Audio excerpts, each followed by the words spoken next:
G'day guys, Greg here. Now, it's cooking time and today I'm going to be making something that one of my wonderful subscribers, Fish Cakes, has been asking me to make for nigh on a year. And that is some fish cakes. I've got a really good recipe and the thing is, these are so easy to make, it's just unbelievable. Anyway, let me show you what I'm using today. Well, there's not too many ingredients here. All I've got is, I've got 2 large potatoes here. You probably need 3 even if you're wanting to make more. It depends how many you're making, of course. I've got some smoked salmon here. Now, you can use heaps of any other fish you want, but it's got to be cooked. And, well, I just love the flavour of this salmon. I've got an egg, some spring onions, 2 of them. You can use parsley in this. I'm using dill because, well, I had some in the fridge and I need to use it up, but I also love the flavour of dill. I got mustard, salt and pepper, some sour cream, and of course I'll be using some butter. I love this stuff. And then later on, you'll need some breadcrumbs as well to roll them in. All right, well, let's start making this. First of all, we got to get these potatoes on and get them boiling. So, let's start cutting these up, just into small bits. The smaller you cut the potatoes, the faster they cook. Did you know that? Well, you do now.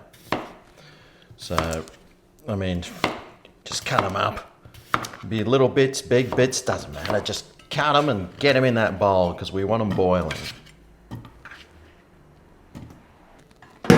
Need some liquidness. I always like to just give my potatoes a little bit of a rinse, get rid of all that carbon dating, and yep. Then over here, whack it on the stove. Let's get this going. And whenever I'm cooking potatoes, I always add quite a lot of salt in with the water. Today's salt, chicken salt. Put the lid on, that'll help it boil a lot faster. It'll take about 20 minutes for those to boil. And while that's boiling, I just need to cut up a few more things. One being these onions. Want them like really small slices, nice and fine. The smaller the better. Otherwise, you're going to have these big chunks of onion in there, and no one likes that. Especially the kids, they won't like that at all. And when I'm saying kids, I mean me. It's all getting mashed in with the potatoes, by the way. And I've got the dill here, which I will just chop into tiny bits as well. If you don't like dill or you don't want to use it and you want to use parsley, then be my guest. Parsley will also be awesome in this. Right, that's all the cutting up done. Now we just need to wait for these potatoes to boil and get nice and soft. All right, well, I've just drained these potatoes. They're nice and soft. The fork goes in easy. And I'm just going to let them cool down a bit and get some of that heat out before I start adding the ingredients, because now I am using an egg, and if I start adding egg into this, it'll cook it. So I just need it to cool down a little bit before I add some of these other ingredients. All right, well, that should have cooled down sufficiently. So now into here, I've got some sour cream. We'll add a few spoons to start off with, maybe 3. I'll start off with 2 because I don't want to get this too runny. And if it gets too runny, then once it's too runny, there's no going back. But I'll add some butter in, of course. Yes, I'd rather add more butter in than sour cream anyway. Of course, this is me we're talking about. And I'll add in the chives. No, it's not chives, is it? It's dill and onion. You could have had chives if you wanted to. Why not? I'll crack some salt in there as well. And, of course, some pepper. May as well. I've got a little bit of mustard here. You can use mustard powder or the hot English mustard, which I really like. Or just any old mustard. Not too much though, just like a little squirt of that. That'll just add a nice little bit of flavour.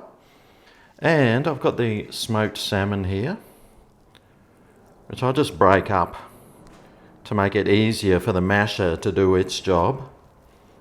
Yum.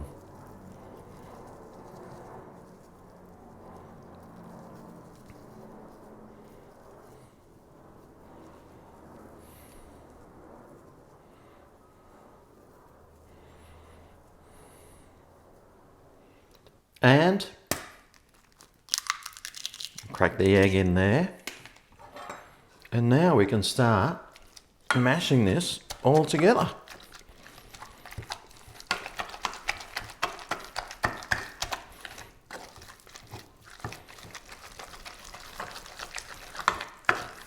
Oh man, that smells so good. Oh boy, it smells amazing.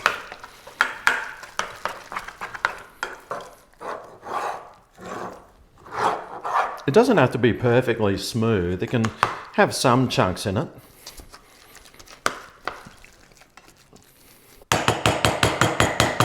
Okay, so now we need to get some breadcrumbs into a bowl.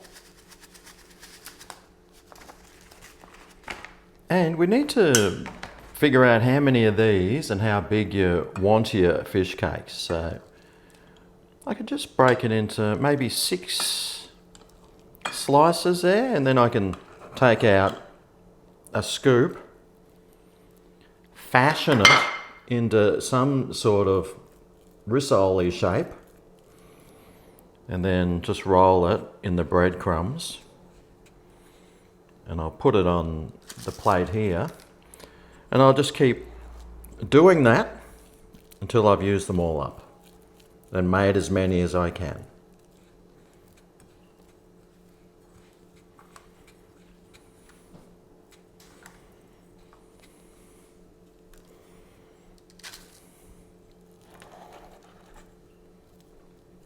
Now don't worry if you think they're too sloppy or whatever, because they are going to go in the fridge to harden up.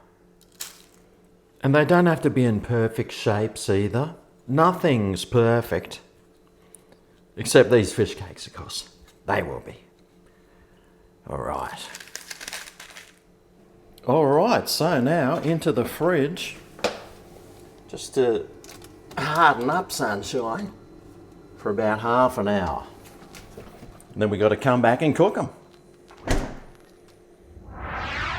Okay, well, these have been in the fridge, getting nice and cool and getting hard. Now, the reason you want to put them in the fridge to get firmer is because if you don't, and the potatoes hot, they'll just get really flat like a pancake. So you want them to get nice and sort of at least firm so they still hold their shape. Anyway, let's start cooking these. So I've been heating up a frying pan here. I'll add in some oil of your choice. And now we just want to fry these on both sides for about 4 minutes, or until they are nice and brown and heated through.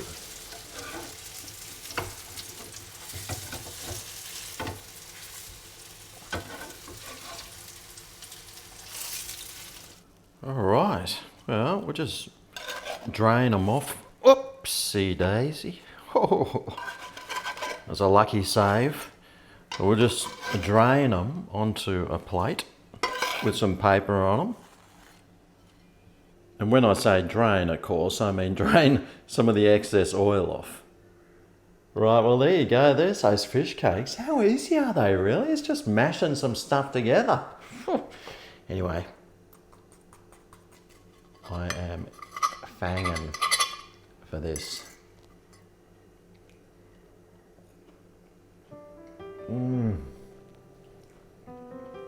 Oh. Oh man. That is so good. I love the taste of that salmon in here. It really does make it taste awesome.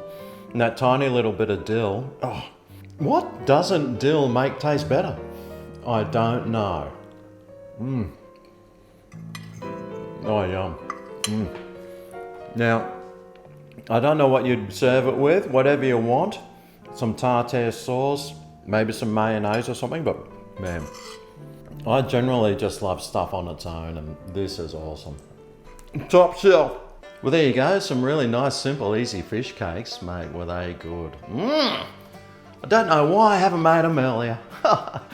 Anyway, that's all today. Thanks for watching. I'll see you next time I cook something up. See you then. Oh yeah, this is Greg's Kitchen, where